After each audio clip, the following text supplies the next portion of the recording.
निर्णय में उपयोग लगा करके अपने को आत्मरूप देखते हुए आत्मा रूप ही अनुभव करो। बस बुद्धि पूर्वक उपाय तुम्हारे हाथ में इतना है। और फिर स्वानुभव का होना या नहीं होना वो भवितव्य के अधीन है।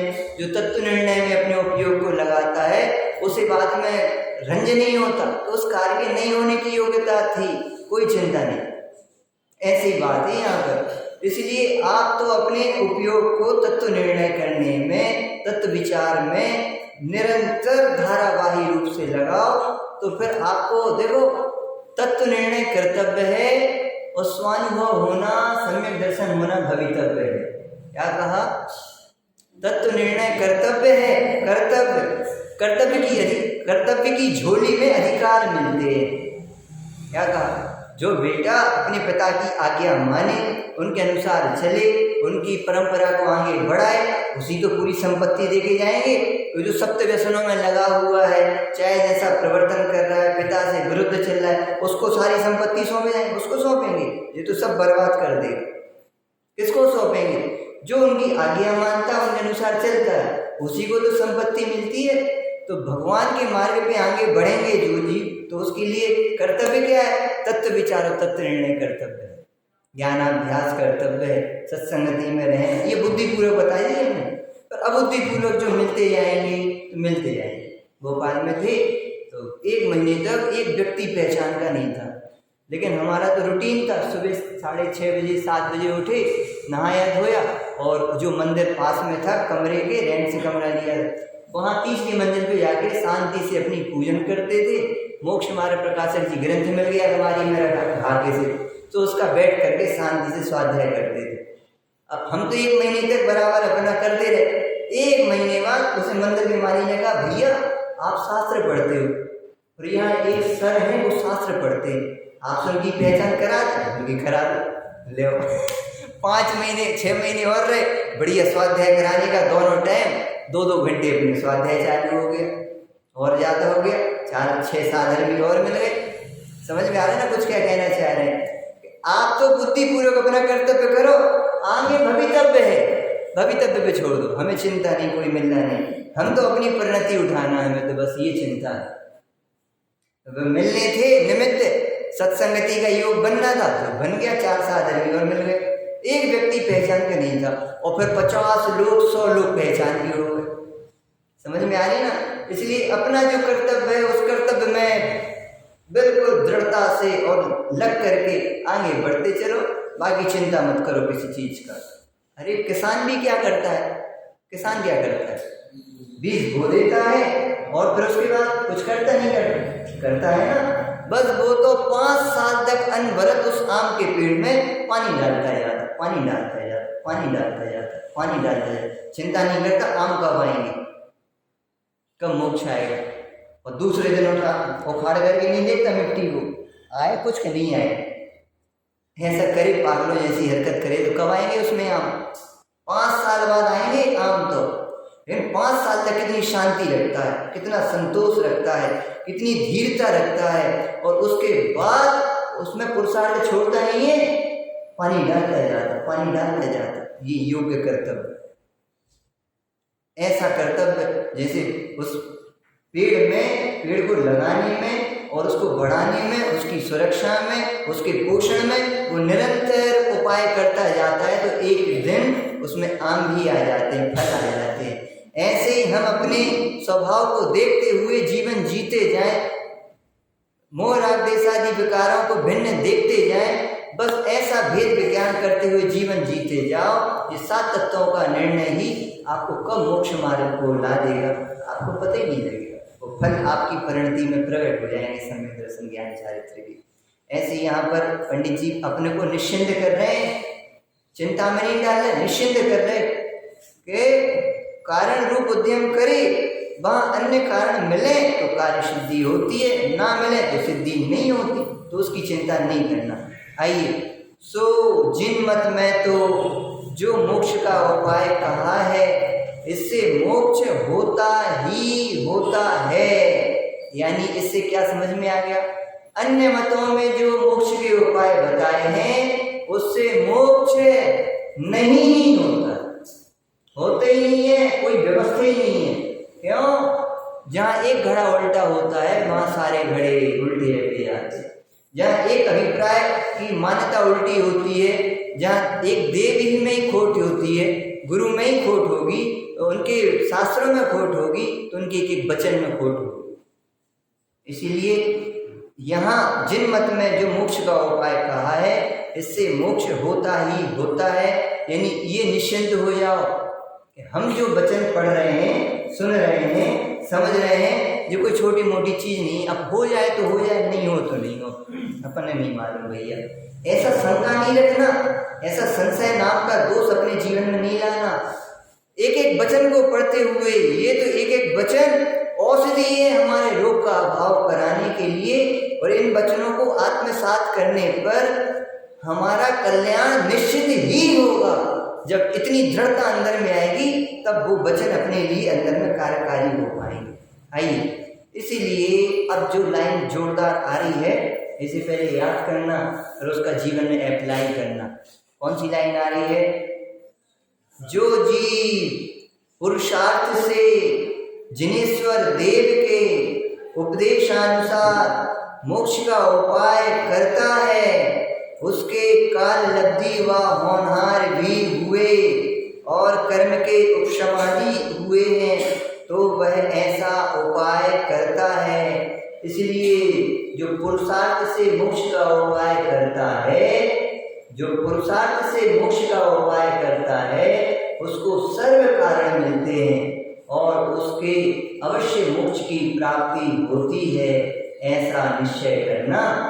तथा जो जीव पुरुषार्थ से मोक्ष का उपाय नहीं करता, उसके काल लब्धि व होनहार भी नहीं और कर्म के उपसमाधि नहीं हुए हैं, तो यह उपाय नहीं करता। इसलिए जो पुरुषार्थ से मोक्ष का उपाय नहीं करता, उसको कोई कार्य नहीं मिलते और उसको मोक्ष की प्राप्ति नहीं होती, ऐसा निश्चय करना। एक पूरा पैराग्राफ हम पढ़ गए, लेकिन इस पूरे पैराग्राफ में सबसे महत्वपूर्ण लाइन कौन सी है, ये बताएगा कोई? हाँ, ये लाइन सबसे बिल्कुल हाईलाइट करने वाली है। आप पुरुषार्थ तो कह रहे, पुरुषार्थ करो, लेकिन का पुरुषार्थ करें ये तो बताओ। पुरुषार्थ क्या करें? जिनेश्वर देव के अनुसार क्या हुआ, और हम क्या मानते हैं? क्या हम जो पुरुषार्थ कर रहे हैं वो जिनेश्वर देव के अनुसार पुरुषार्थ है या नहीं? अपने ऊपर शंका खड़ी करो, अपने चिंतन के ऊपर, जो हमने अभी तक 20 सालों में सुन के रखा है और जैसा हमने जीवन बनाया है, जो हमें सूक्ष्म ज्ञान में, धारणा ज्ञान में भर गया है, और जैसी हमारी विचारधाराएं चलती रहती हैं, वे जिनेश्वर देव के अनुसार पुरुषार्थ है या नहीं है? विचार करो, विचार करो। ये विचार करने का लाइन लिखा है पंडित जी, बहुत विचारणीय लाइन है। अब ये लाइन यदि विचार ली तो पूरा विषय और पूरा ग्रंथ और पूरा द्वादशांग समझ में आ जाएगी। एक लाइन इतनी जबरदस्त है, 1000 किलो की एक लाइन है ये पंडित जी की इतनी वजनदार लाइन है। क्या कह रहे हैं यहाँ पर? फिर से पढ़ रहे, जो जीव जिनेश्वर देव के उपदेश के अनुसार पुरुषार्थ करता है, उसके फिर सब निमित्त मिलते हैं। काल लब्धि भी आती है, होनहार भी पकती है, कर्म के उपशमादिक भी होते हैं, सब कुछ होता जाता है, उसे करना नहीं पड़ता, इनमें कुछ नहीं करना पड़ता। तो कहाँ करना पड़ता है, क्या करना पड़ता है, कैसे करना पड़ता है? ये 3 प्रश्न यहाँ पर खड़े हुए, 3 क्वेश्चन मार्क लग गए। कहाँ करना पड़ता है? तो जो उपयोग अनादि से बहिर्मुखी हो रहा था, उस बहिर्मुखी उपयोग को इसे क्या करना? आत्मसन्मुख करना। कैसे करना? कैसे करना? तो इन वचनों का विचार करके करना। कैसे विचार करना? कि तुम जो दिन भर विचार करते हो ना, जो दिन भर विचार करते हो, उनमें इन वचनों को लगाना। अब कैसे लगाएं? अब प्रैक्टिकल चालू होगा इसका। ये तो अपनी लाइन हो गई, समझने के लिए भूमिका हो गई। अब कैसे करना? ये बहुत खराब है। अब 4 अनुयोगों से विचार करो, ये खराब है कि नहीं। जी हमसे कुछ कह रहे, जोर से कह रहे, खराब कह रहे, गंदे शब्द भी बोल रहे, तो खराब है कि नहीं है विचार करो। जिनेश्वर देव के उपदेश के अनुसार पुरुषार्थ क्या कहलाएगा? जे खराब है ये विचार आया तो बताओ जी जिनेश्वर देव के अनुसार पुरुषार्थ हुआ कि नहीं हुआ? कि हुआ ना, पुरुषार्थ हुआ, लेकिन विपरीत पुरुषार्थ हुआ। विपरीत पुरुषार्थ हुआ। 6 द्रव्यों में कौन सा द्रव्य खराब है बताओ? तो फिर जी खराब कहां से हो गए? अभी तो मैं मूल से अपन ने पकड़ा जी, अपन ने मूल से पकड़ा। अब 8 कर्मों में कौन सा कर्म खराब है? कर्म का उदय परेशान करता है, कर्म का उदय परेशान कर, असाता बेदनी बहुत हैरान करे, पाप कर्म का उदय बहुत चल रहा है, अंतराय आ रहे हैं और हम तो बहुत परेशान हैं। 8 कर्मों में कौन सा कर्म खराब है? बोलो, सम्यक विचार। जिनेश्वर देव के कहे गए उपदेश के अनुसार पुरुषार्थ कर रहे हैं अपन।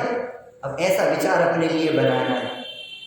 बोलो भैया, अरे विधानाचार्य जी कहाँ चले गए? यहीं तो बैठो, टेको मती, थोड़े से आएंगे। बहुत बढ़िया। हाँ, कुछ कह रहे थे हम? हमारा शिवसम इतना कमजोर है, बुद्धि इतनी छोटे लेवल की है, 1 सेकंड में पूरा गायब हो जाता है। क्या करें, ऐसी उदय की धाराएं हैं। एक लाइन कोई इतनी सी विघन आ जाए ना, अंतराय का उदय कह रहे जी, अंतराय कर्म से हम बड़े परेशान हैं। देखो ना, इसको दोष दिया अपन ने, अंतराय असाता कर्म से बहुत दोष दे रहे हैं। अब बताओ 8 कर्मों में कौन सा कर्म खराब है? अच्छा, साता बेदनी अच्छा कि असाता बेदनी अच्छा? नहीं, आघाती कर्म में कदम जली जेवरी बत कहा जाता है, उनमें कदम फूंक दो तोड़ जाए। और सबसे मजबूत तो दर्शन मोहिनी है। तो सबसे खराब कौन सा कर्म है? जब 8 कर्म खराब नहीं है तो भैया जी इतने दूर रहने वाला जी 9 कर्म खराब कहां से हो गया? कोई वस्तु खराब कैसे हो गई जी? यहाँ मान लो अपन ऐसा कलर पुतवा दें जो देखने में बहुत भद्दा लगे, गंदा लगे, कि जो कैसा कलर पुतवा दिया है यहाँ पे? क्यों, कौन सा कलर अच्छा? व्हाइट कलर अच्छा है कि वो दूसरा कलर अच्छा है? एक की कल्पना करना यानी जिनेश्वर देव के विरुद्ध पुरुषार्थ है। मार्ग के विरुद्ध अपना पुरुषार्थ चल रहा है। इच्छाओं की पूर्ति में आनंद है, इच्छाओं की पूर्ति नहीं होने में। रात में पूछा था किस में आनंद है? तो हमें तो ऐसा लगता है इच्छाओं की पूर्ति अपने अनुसार सब कुछ होता जाए तो कैसा लगता है अंदर में? अच्छा लगता है। आज हमने सोची आज मंगोड़ी मिले, और आज मंगोड़ी मिल जाए तो कैसा लगता है? जी कहानी है मेरी जीवन गाथा में वर्णी जी की। अंगूर की ऋतु नहीं थी, पड़ी होगी जिनने मेरी जीवन गाथा उनको याद आ जाएगा। अंगूर आने की ऋतु नहीं थी, जिस मौसम में नहीं आते हैं, और उस ऋतु में उनके लिए अभी तो आते नहीं अंगूर, नहीं आते। तो मान लो इस ऋतु में उनके लिए मन हुआ कि आज तो अंगूर खाने की इच्छा हो गई। तो देखना पुण्य के धारी जीवों की कैसी व्यवस्था होती है। कलकत्ता से सेठ जी आ रहे थे, तो आ रहे थे तो चलो वर्णी जी के पास हो आए। बहुत महीनों से नहीं मिले, वर्णी जी के दर्शन करने की इच्छा हो रही है। सुबह वर्णी जी तो कुछ ले चले अपन, सुबह अंगूर की पेटी लाए थे और कहे जल्दी जल्दी चलो, उनकी कम से कम चौका में तो दे दो, अपन बाद में पहुँच पाए उनके आहार में अंगूर पहुँच जाए। सुबह ही जा करके पेटी दे आए। सो बाई को जो बना रही थी, जिस घर में उनका निमंत्रण था, सो उनके लिए अपन अंगूर की कुछ चटनी बना, अंगूर की फल रखते हैं पहले खाने को। अंगूर जैसे ही वर्णी जी भोजन करने के लिए गए, सो उनने जहाँ अंगूर देखे सो उनके दिमाग के तार हिल गए। कि अंगूर की ऋतु है नहीं, अंगूर कहाँ से गए? अपने गांव में तो कहीं बिक नहीं रहे। हाँ वर्णी जी, वो सेठ जी आए थे कलकत्ता से, तो वे अंगूर की पेटी लाए थे, तो आपके आहार में मिल जाए।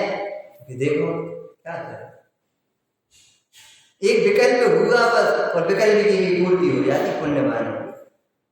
पुण्यवानों के विकल्प की भी पूर्ति हो जाती इच्छाओं की। अब बोलो विकल्प की पूर्ति होने पे आनंद होता कि नहीं होता है?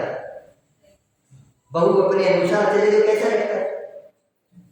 भैया हमारा घर तो स्वर्ग है, एक दिन भी लड़ाई नहीं हुई, एक दिन भी कसाई नहीं हुई, एक दिन भी माहौल नहीं बिगड़ा, एक दिन भी घर में दुर्गंध नहीं आई। दुर्गंध यानी कसाईयों की दुर्गंध कहलाती है। तो कैसा लगता है भैया, हम तो बहुत सुखी हैं। सुखी हो? जिनेश्वर देव के विपरीत पुरुषार्थ। प्रैक्टिकल कर रहे हैं, प्रैक्टिकल। इच्छाओं की पूर्ति होने में आनंद आ रहा है अभी भी, और इच्छाओं की पूर्ति नहीं होने में दुख हो रहा है यदि अभी भी, तो समझो सब पुरुषार्थ विपरीत चल रहा है। हम सोच रहे हैं हम तो डेली स्वाध्याय करते हैं, लेकिन तुम्हारा प्रैक्टिकल तो उल्टा चल रहा है ना, तो आनंद कहाँ से आएगा? प्रैक्टिकल तो उल्टा चल रहा है। क्यों? जब दुकान पे अपन बैठते हैं और दिन भर सुबह से जब से खोली है और जब तक बंद नहीं की तब तक कंटिन्यू कस्टमर आते रहे, एक 20,000 का, दूसरा 25,000 का, तीसरा 30,000 का, चौथा 40,000 का। हम कह रहे शाम तक 50-20 लाख रुपए की बिक्री हो गई आज। क्यों? कैसा लगता है? बहुत पाप कर्म को होता है, आज स्वाध्याय में नहीं जा पाए, आज क्या करें, बहुत परेशान है मुझे दुकान से और जैसे ऐसा विचार आता है। लगता कैसा है? अंदर अंदर का भाव बता ना, ओरिजिनल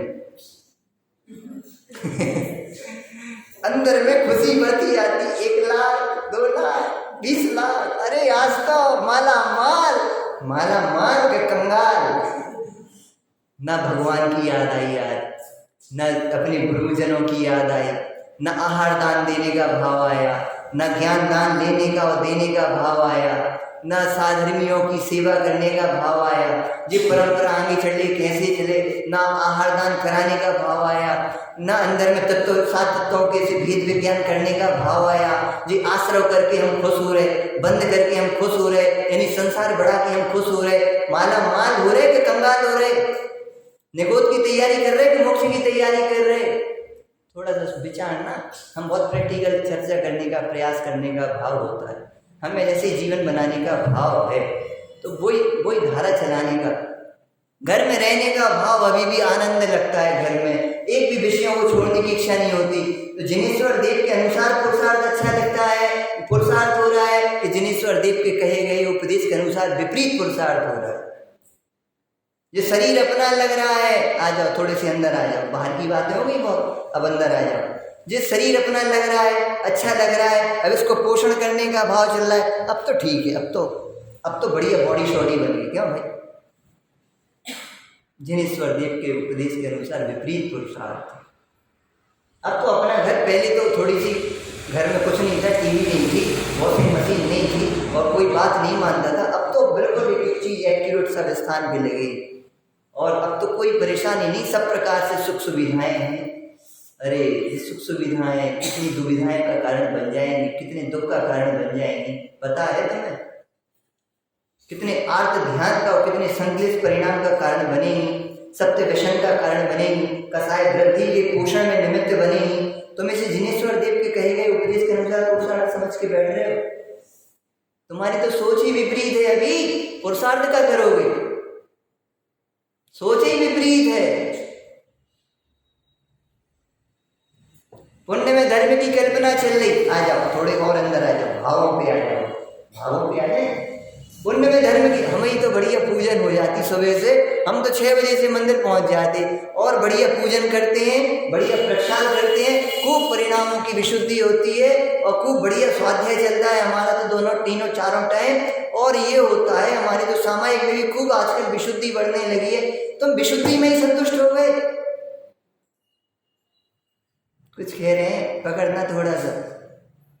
तुम पुण्य में धर्म की कल्पना कर ली तुमने, तुम तो मर गए, निगोद का पुरुषार्थ चल रहा है।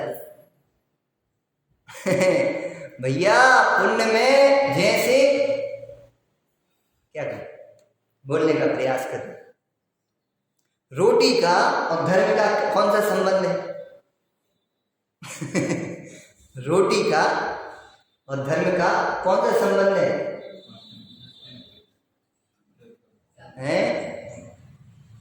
कोई संबंध ही नहीं। अच्छा चाहे रोटी को धर्म मान के खाओ, चाहे रोटी को धर्म जान करके छोड़ो, त्याग करो, और चाहे भोजन रोटी को दूसरों को कराओ, यानी आहार दान करो। रोटी का धर्म से कौन सा संबंध है? कोई संबंध नहीं है। और हमने तो बस हम तो शुद्ध भोजन करते हैं और हम तो बिल्कुल समय पे भोजन करते हैं। शाम को 6:30 के बाद तो हम पानी भी नहीं लेते हैं और जब तक प्रक्षाल नहीं हो जाए जब तक तो हम कुछ करते ही नहीं है, पीते ही नहीं है। और हम तो भैया तुमने धर्म से इसका संबंध, रोटी का संबंध जोड़ कैसे लिया? पैसों से धर्म का संबंध जोड़ कैसे लिया? धर्म का संबंध, धर्म तो धर्मी के आश्रय से होता है, त्याग तो आत्मा के आश्रय से होता है, तब तो आत्मा के आश्रय से होता है, संयम तो आत्मा के आश्रय से होता है, क्षमा, विनय, सरलता, संतोष, सत्य सब आत्मा के आश्रय से होने वाली वितराग निर्मल परिणति है। तुम्हें आत्मा अनुभव में आया नहीं और तुम्हें जीवन में आनंद चल रहा है, तुम्हें तो जनेश्वर देव से विपरीत पुरुषार्थ चल रहा है, तुम किसे धर्म माने बैठे हो? बढ़िया चल रहा है। ये बढ़िया और आनंद जो होता है ना, एक पूरे जगत की 2 साल से लेकर 100 साल तक हर व्यक्ति की एक मेंटलिटी होती है अंदर में। कौन सी? इनसे अच्छे तो हम, ये तो बस पूजन करके चली जाती है, हम तो स्वाध्याय नहीं करते।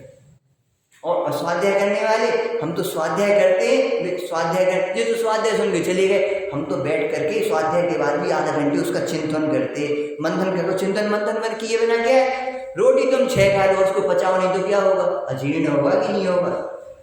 गैस बनेगी कि नहीं बनेगी? सिर दर्द होगा, आंखें दर्द होंगी, पेट खराब होगा कि नहीं होगा? हम तो भैया चिंतन मंथन भी करते हैं, ये अजीर्ण है, अजीर्ण। जय जिनेश्वर देव के कहे गए उपदेश के अनुसार पुरुषार्थ नहीं है। जो पापों में लगे उनकी तो हम क्या बात करें, वे तो मंदिर के बाहर है। अरे जो मंदिर में आ गए उनकी चर्चा चल रही है यहाँ, और यहाँ पर आके संतुष्ट है। जो जिनेश्वर देव के कहे गए उपदेश के अनुसार, अब देखना अब कितनी आड़ मारता है, आड़ मारता है। गुरुदेव अपनी गुरुदेव श्री बोलते थे, जो धर्म कार्यों में आड़ मारते हैं, अपने धर्म कार्य में आड़ मारते हैं, स्वाध्याय में आड़ मारते हैं, पूजन में आड़ मारते हैं, भक्ति में आड़ मारते हैं, सामायिक में आड़ मारते हैं, आहार दान में आड़ मारते हैं, औषधि दान, सारी चीजें अब जो अभी चर्चा कर रहे हैं ना, वही भरी है, ताजी ताजी से वही निकल रही है। इन सारे कार्यों में आड़ मारते हैं, वे आड़ी पर्याय में जाने की तैयारी करते हैं। आड़ी पर्याय यानी कि त्रियंची गति, आड़ी पर्याय तैयारी कर रहे हैं। गुरुदेव बोलते ही थे कि जे बनिया मर करके ढोर थई जाए, बोलते थे जो ढोर होगा, ढोर क्यों?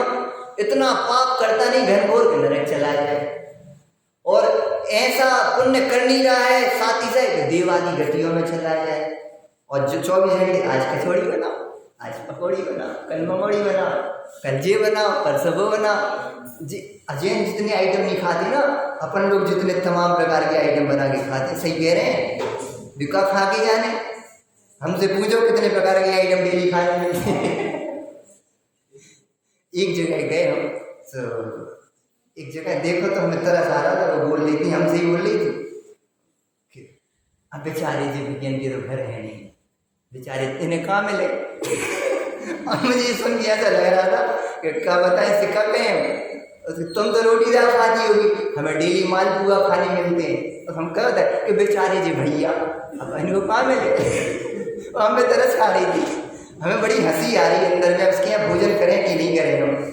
तो हमने कही चले जाएंगे तो एक अटपटा लगेगा थोड़ा सा, और हमें कसाय हो जाती कि है नहीं, थोड़ी सी मंदता वाली कसाय है, तो हमने कही चलो ठीक है, अज्ञानी है क्या करें। कुछ कहना चाह रहे हैं, हम इन्हीं में मगन रहते हैं। आज ये वाला बना, आज वो बनिया मर करके ढोर थी जाए,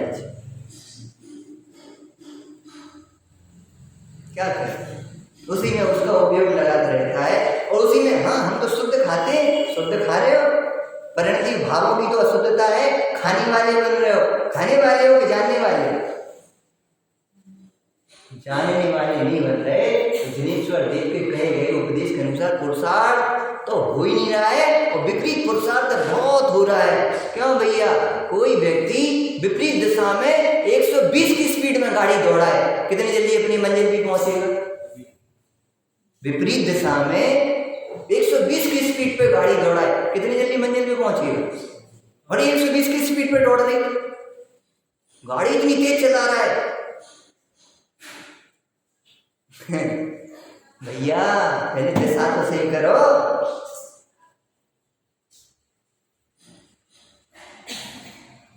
जैसे ही विपरीत है, तुम कितनी दौड़ते रहो उल्टी दिशा में, कब कुछ नहीं। कुछ नहीं होगा, ना विशुद्धि बनेगी, ना विरक्ति आएगी, ना शुद्धता आएगी, कुछ भी आने ही नहीं है और आते हुए दिखाई भी नहीं दे रहा। तो लक्षण से लक्ष्य की पहचान करो कि हमारा पुरुषार्थ जो चल रहा है भगवान के अनुसार चल रहा है और उनसे विपरीत चल रहा है। जब तक अपना बेटा अपना लगता रहेगा, अपने घर अपनी अम्मा अपनी लगती रहेंगी, अपने पिताजी अपने लगते रहेंगे, समझो जिनेश्वर देव के विपरीत पुरुषार्थ चल रहा है, पूरी मान्यता खोटी है। तुम सोच रहे हैं तो साधर्मी है, मुमुक्षु हैं, आत्मार्थी हैं, स्वाध्यायी हैं, मोक्ष मार्गी हैं। स्वाध्याय हमारा बहुत सूक्ष्म हो चुका है। सुनो, ये थ्योरी का मार्ग नहीं, ये प्रैक्टिकल का मार्ग है। भावों का धर्म समझना सीखना होगा हमारे लिए, परिणामों को सुधारना सीखना होगा। पंडित जी को लिखना पड़ा, परिणाम बिगड़ने का भय रखना, सुधारने का उपाय करना, औरों का दोष देख देख करके कसायवान मत होना, क्योंकि औरों के दोष देखने से हमारा भला होने वाला नहीं है। हमारा भला तो हमारे सम्यक परिणामों से होगा, यथार्थ चिंतन से होगा, सम्यक विचारों से होगा, जिनेश्वर देव के कहे गए उपदेश के अनुसार अपना अभिप्राय बनाने से होगा। जब तक ऐसा अभिप्राय हमारा नहीं बनेगा, करते रहो। अंधी दौड़ में दुनिया दौड़ रही है, हम भी थोड़ी सी अंधी दौड़ से थोड़ी साइड हो गए हैं, लेकिन दौड़ रहे हैं इस मारे में आके भी अंधी दौड़।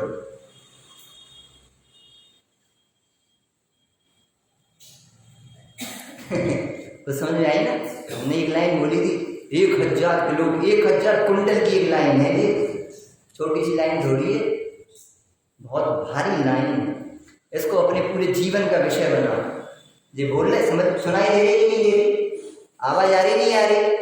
जो सुनना जिनेश्वर देव के कहे गए उपदेश के अनुसार विपरीत पुरुषार्थ, तुम सुनने वाले नहीं, तुम जानने वाले। हम दिखाई दे रहे, बैठे नहीं दिखाई दे रहे? अरे बैठे दिखाई दे रहे नहीं दे रहे? नहीं दे रहे? चेंज हो गया भाई साहब। जब तक जाननहार को देखने का अभ्यास नहीं करोगे, तुम अपनी दिशाई को सुधार नहीं पाओगे। पढ़ते रहो, पढ़ते रहो, सुनते रहो। विपरीत पुरुषार्थ जब तक करते रहोगे। भूख लगी है भैया? नहीं लगी? भूख लगी? आपने अपना उस दिन काय का व्यापार बताया था, अभी भी वही व्यापार लगता है। मात्र जाने ना मेरा काम, आज भी ये व्यापार अपना नहीं लग रहा। जिनेश्वर देव के कहे गए पुरुषार्थ उपदेश के अनुसार पुरुषार्थ हमारा कहाँ हुआ? जितेश भैया कितने साल के हो गए? 51 के हो गए। जब तक 51 के मानते रहोगे तब तक तो कल्याण नहीं होगा, तब तक तो नहीं होगा। कौन से कलर की शर्ट पहनी भैया? कलर बता ना इसका, कौन सा कलर? हाँ, बोलते नहीं बन रहा। बोले और फंसे, फंसे नहीं, सुलझे, सुलझे। एक बार पंडित जी के पास साधन में आती, हर दिन गाड़ी आती थी मिलने के लिए। तो पंडित जी हमने कर ले कि भैया घर से तो बड़ी मुश्किल से तुम निकले थे, हमें पास आए थे, तुम निकल रहे कि फंस रहे? भाई घर पे जा रहे, समझ में आ रही ना? निकल रहे कि फंसने जा रहे? फंस रहे हो। क्या करें? अब थोड़ी विचारधारा चालू हुई इस विषय पे। अब अपना चिंतन चलाना। अब बोलो, दूध पियोगे तो पुष्ट होगे कि नहीं होगे? बादाम खाओगे भीगी वाली तो पुष्ट होगा शरीर की नहीं होगा? बोलो, चश्मे से दिखाई दे रहा है कि नहीं दिखाई दे रहा? तो आंख से दिखाई दे रहा होगा। क्या करें? एक एक मान्यता तो उल्टी है। जब तो आचार्य देव को समय सारणी में लिखना पड़ा, ज्ञानी के सब भाव ज्ञान के बने हुए हैं, अज्ञानी के भाव सदा अज्ञानमयी है। एक भी विचारधारा अज्ञानी की सही नहीं होती। विचारधारा गलत बोल रहे, एक भी मान्यता इसकी सही नहीं होती। 100 में 100 उल्टी, यानी अनंत मान्यता उल्टी है ना, तो अनंत की अनंत धारा इसकी उल्टी। एक विचारधारा सही नहीं है अपनी, हम भले ही अपने को कितनी अच्छा मानते रहे।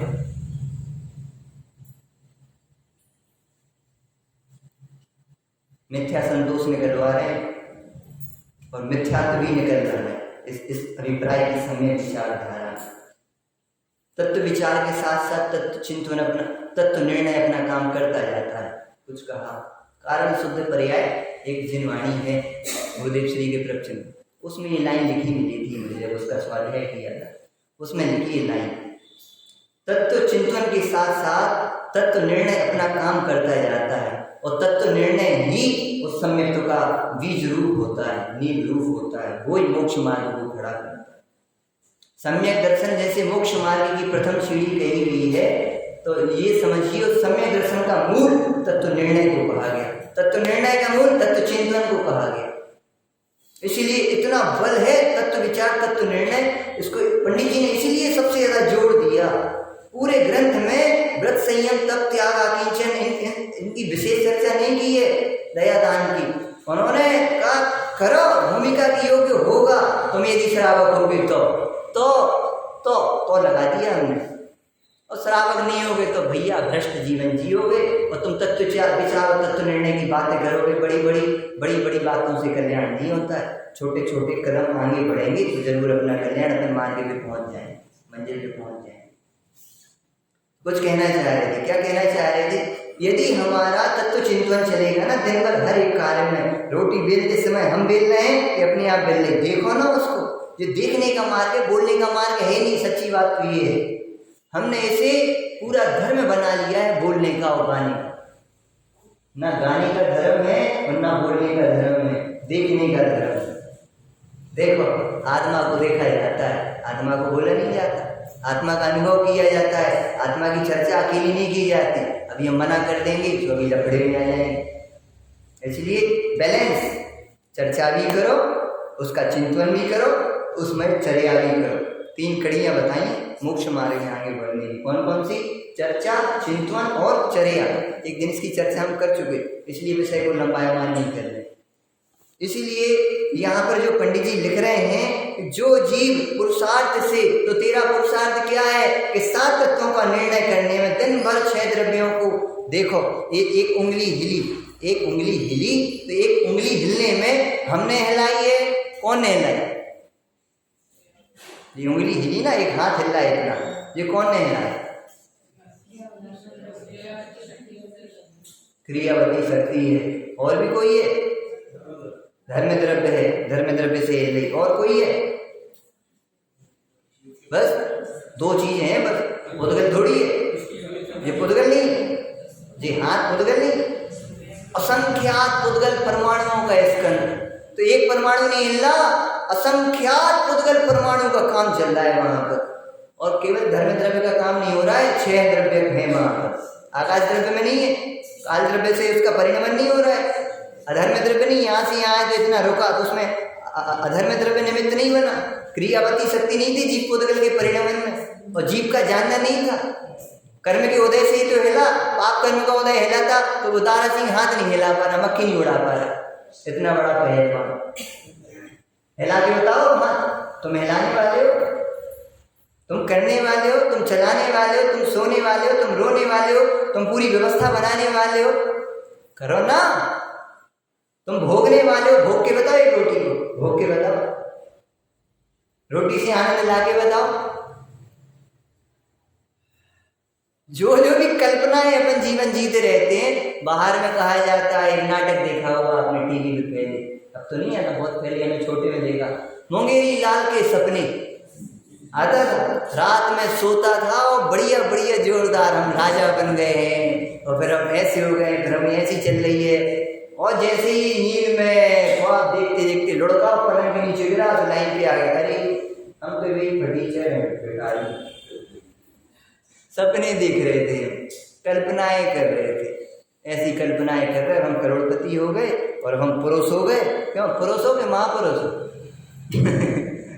पुरुष ही हो, लेकिन पुरुष का अर्थ आत्मा होता है। आत्मा को देखो तो पुरुष हो, और आत्मा को नहीं देख रहे हो और आत्मसन्मुख पुरुषार्थ नहीं कर रहे हो, तो जिस पुरुष में पुत्र की उत्पत्ति करने की शक्ति नहीं होती, उसे नपुंसक कहा जाता है।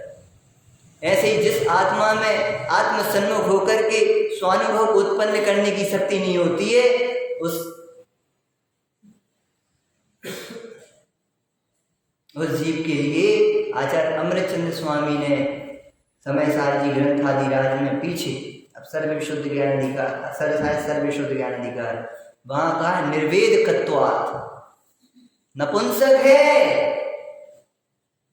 नपुंसक है, अज्ञानी न निश्चयी होता है न व्यवहारी होता है, निर्वेद कत्वात्, नपुंसक होता है, निश्चयाभासी होता है, व्यवहाराभासी होता है।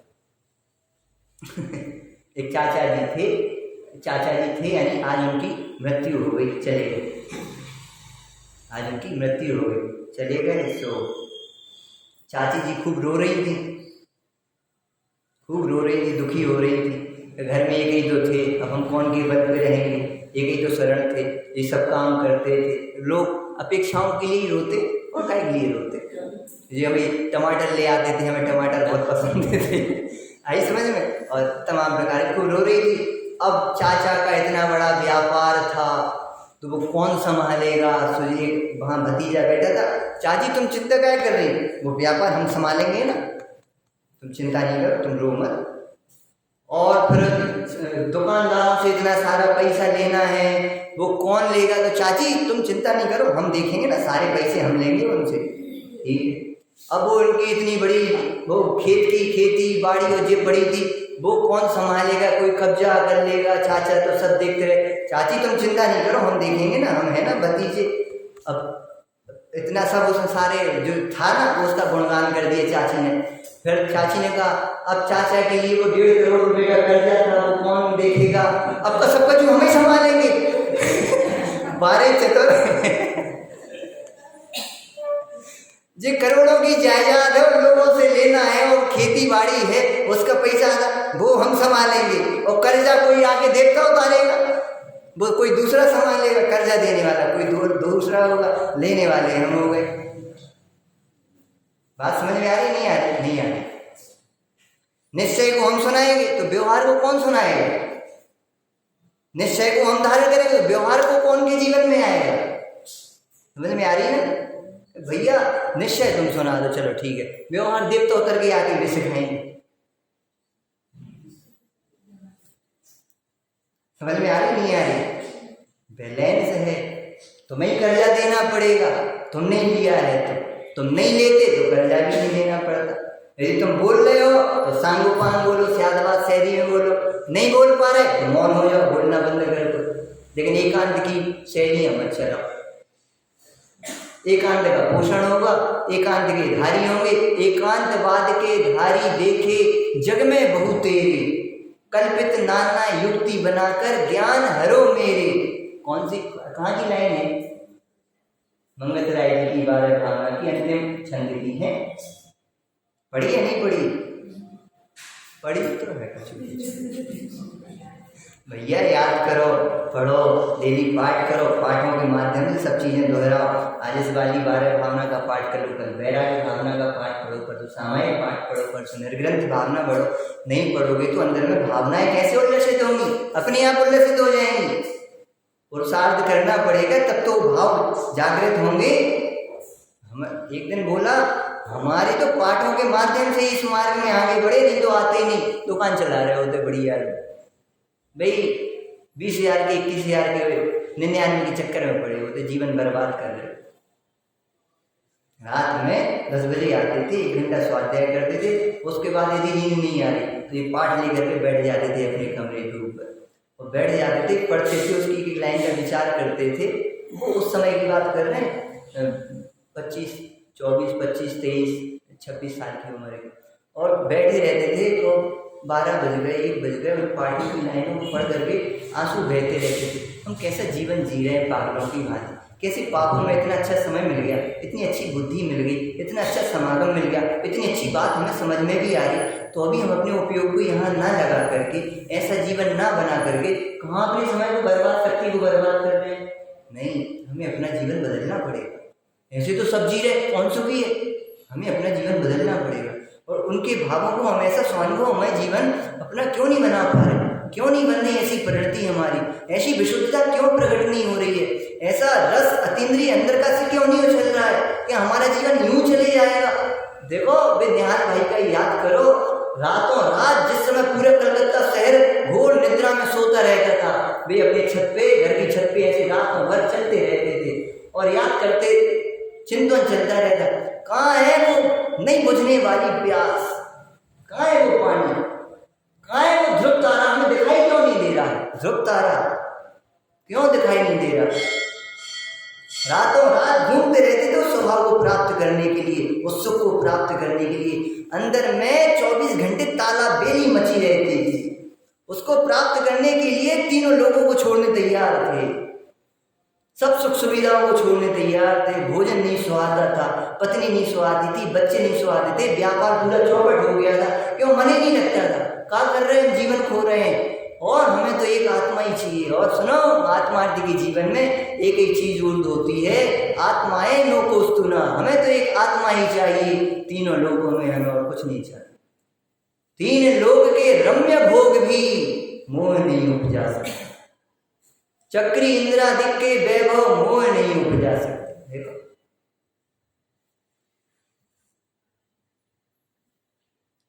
जिनेश्वर देव के कहे गए उपदेश के अनुसार पुरुषार्थ कहलाता है। आत्म संयोग पुरुषार्थ ही मात्र और मात्र जिनेश्वर देव के कहे गए उपदेश के अनुसार पुरुषार्थ है। बाकी सब विपरीत पुरुषार्थ है। उसे पुरुषार्थ संज्ञा ही नहीं दी गई मोक्ष मार्ग में, उसे पुरुषार्थ संज्ञा ही नहीं दी गई है। अब तुम मानते रहो तो मानते रहो। एक लड़के छत पे पतंग उड़ा रहा था, पतंग फंस गई तारों वारों में, और वो निकालने के लिए हुआ, उसी के पास से मेन लाइन के तार जा रहे थे, बिजली के निकले रहते ना, जा रहे थे। पहले की लाइनें खुली, आजकल तो पैक रहती है लाइनें, पहले की लाइनें खुली रहती थी। वो जैसे तैसे करके उसका हाथ उससे चिपक गया। उसका करंट सबसे हैवी रहता है, 4440 करंट का वोल्ट उसका तीव्रता से करंट रहता है। वो करंट उसके लिए ये समझो चिपक गया। अब उसके बाद ही उसका दूसरा भाई भी खड़ा था। अब बताना, उसको बचाने में पुरुषार्थ, उसके हाथ में कुछ नहीं है। और वो ऐसा होता है 2-3 सेकंड लगते हैं बस व्यक्ति के लिए, ज़्यादा समय ही नहीं होता है तुम कोई पुरुषार्थ करो। अब उस बच्चे को दूसरा जो बाजू में खड़ा है उसको पकड़ के खींचने में पुरुषार्थ है, उसको छोड़ने में पुरुषार्थ। जैसे पुरुषार्थ कह रहे हैं छोड़ दे, मर जाने दे अपने भैया को। सोचना, मर जाने दे उसको। भैया पुरुषार्थ है, तुम भी नहीं बचोगे, वो करेंगे तुम्हें भी खींच लेगा, चपेट में ले लेगा। अब तुम स्विच बंद करने जाओगे नीचे तक, डंडा लेकर नहीं जाओगे, जब तक तो सूख जाए, काला पड़ जाएगा, पूरा खून खत्म हो जाएगा, व्यक्ति पता ही नहीं कहाँ पहुंच गया। वहां तो छोड़ देने में पुरुषार्थ है। एक बच्चे ने समुद्र में घूमने जा रहा था, नाव में बैठ कर चौपाई उस समुद्र में, तो उसमें पैर डाल दिया। सुना होगा उदाहरण, नहीं सुना है? हाँ, तो उसने पैर डाल दिया। बहुत ठंडा पानी है, बढ़िया समुद्र की यात्रा कर, सब लोग तो अंदर बैठे थे आराम से, और बच्चे ने खेल खेल में पानी में डाल करके नाव आगे बढ़ रही थी, बोट और ये आगे चल रहा था। समुद्र मगर ने उसका पैर पकड़ लिया। अब वो वहां खींच रहा है, वहां कहाँ जा रहा है? पानी की साइड से। उसकी माँ बाजू में बैठी थी, ए कहाँ जा रहा? वो अंदर खींच रही। थोड़ी देर में नाव डगमगाने लगी, चलते चलते वो चलाने वाला उधर के आया। हुआ क्या है, कारण क्या है, ये डगमगा क्यों रही थोड़ी थोड़ी सी नाव?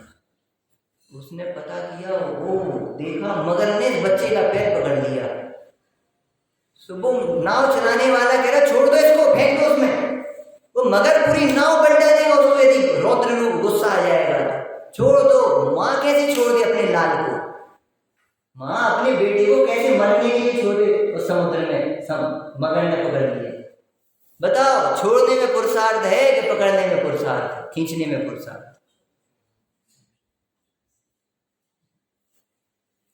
लग तो नहीं रहा है ये पुरुषार्थ है, लग तो नहीं रहा। लेकिन भाई साहब, छोड़ने में पुरुषार्थ है। नाव में बैठे 20 लोग सब डूब जाएंगे, सब डूब जाएंगे, छोड़ेंगे नहीं, गुस्सा आ जाएंगे। इसीलिए क्या पुरुषार्थ कहलाता है? किसे हम पुरुषार्थ माने बैठे हुए हैं, किसे हम जिनेश्वर देव के कहे गए उपदेश के अनुसार पुरुषार्थ मान रहे हैं 24 घंटे। विचार करो, ये इतना प्रैक्टिकल किया है ना जी। 20, 25, 40 उदाहरण आपके लिए जीवन परक दिए हैं ना, इनको आप हजारों उदाहरणों में और जीवन के हर एक प्रयोग में इनको चलाने का प्रयास करना, तब आपका सम्यक पुरुषार्थ हो पाएगा। 6 द्रव्यों का परिणमन, 7 तत्वों का स्वरूप, देखो तो जब ये विचार चलेगा हम आश्रम में कितने आनंदित हो रहे हैं तब पता लगेगा। बंद करके कितने प्रसन्न हो रहे हैं। भोगों में प्रसन्न होना यानी आश्रम में प्रसन्न होना। मैं जीव हूं, सुनना, मैं जीव हूं ऐसा बोलना, वो जीव तत्व हुआ। जो जानने देखने वाली वस्तु है वो तो जीव तत्व। और मैं जीव हूं ऐसा वचन अजीव तत्व। ऐसा विचार, मैं जीव हूं, मैं आत्मा हूं, ऐसा विचार आश्रव तत्व, बंध तत्व। मैं जीव हूं ऐसा अनुभवन संबंध निर्जरा तत्व। और मैं जीव हूं, उस जीव को जीव रूप जानते हुए उसमें निमग्न हो जाना, ये मोक्ष तत्व। 7 तत्वों का चिंतन समझ में आ रहा है ना। हम कहीं मैं आत्मा हूं ऐसा विचार करके ही प्रसन्न तो नहीं हो रहे, आश्रव तत्व में प्रसन्न हो रहे हैं। जिनेश्वर देव के कहे गए उपदेश के अनुसार विपरीत पुरुषार्थ हुआ। सोचना, अभी बहुत सारी चर्चा है, हम तो समय थोड़ी सी चर्चा कर पाते हैं, लेकिन जितना प्रैक्टिकल किया है उसको अपने जीवन में और अपने विचारों में खूब चलाना, तब आपके लिए समझ में आएगा हम कितने गहरे पानी। समझ में आई भैया? थोड़ी बात समझ में आने का आपके लिए चिंतन धारा मिली होगी। इस चिंतन धारा से आप विचार करेंगे तो एक भी जगह पूरे तीनों लोकों में संतुष्टि का नामो निशान नहीं मिलेगा। एक स्वभाव ही इसमें सदा रतिवंत बन, इसमें सदा संतुष्ट रहे, इससे ही बंतु तृप्त, उत्तम शौक हो जिससे तुझे। ऐसा उत्तम सुख अपने जीवन में आए, सम्यक पुरुषार्थ अपने जीवन में चले, जिनेश्वर देव की आज्ञा के अनुसार अपना पुरुषार्थ हो। इसी मंगल भावना के साथ हरि की बात।